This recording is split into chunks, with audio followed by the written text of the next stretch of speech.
नहीं नहीं नहीं, मैं कभी किसी को नहीं डांटता हूं। मेरी आवाज जरा ऊंचा है, मेरी मैन्युफैक्चरिंग डिफेक्ट है। मैं कभी किसी को ना, मैं गुस्से होता हूं। कभी कश्मीर का सवाल आता है तो हो जाता हूं, बाकी गुस्से नहीं होता। माननीय अध्यक्ष जी, मैं समझ रहा हूं उनको हिंदी भाषा समझ में नहीं आती है।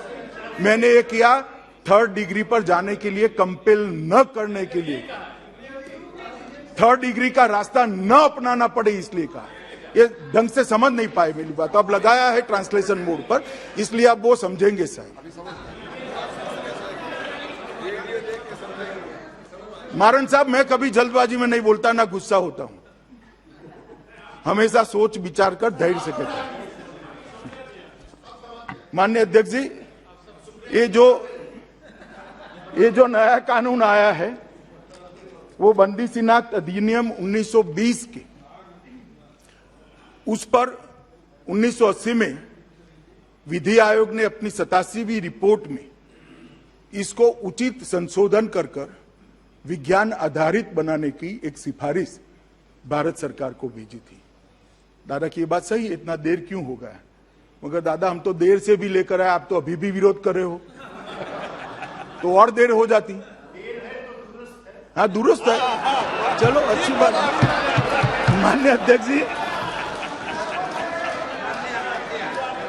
उसी रिपोर्ट में, माननीय अध्यक्ष जी, उसी रिपोर्ट में विधि आयोग ने स्वीकार किया था कि पहचान के उद्देश्य एकत्रित किए जाने वाले मापों को सीमित नहीं रखा जा सकता।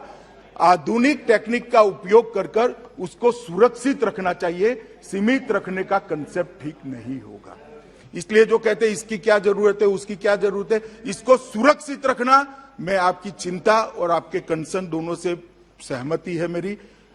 इसकी सरकार पूरी व्यवस्था करेगी कि इसका दुरुपयोग कहीं पर भी न हो। इसकी कार्यपद्धति भी रूल्स में इसी तरह से बनाई जाएगी और इसके उपयोग के लिए जो पद्धति बनाई जाएगी उसमें देश के अच्छे टेक्नोलॉजी के ज्ञाता लोगों को बिठाकर उनकी सेवाओं को लेकर हम, माननीय अध्यक्ष जी, बनाएंगे।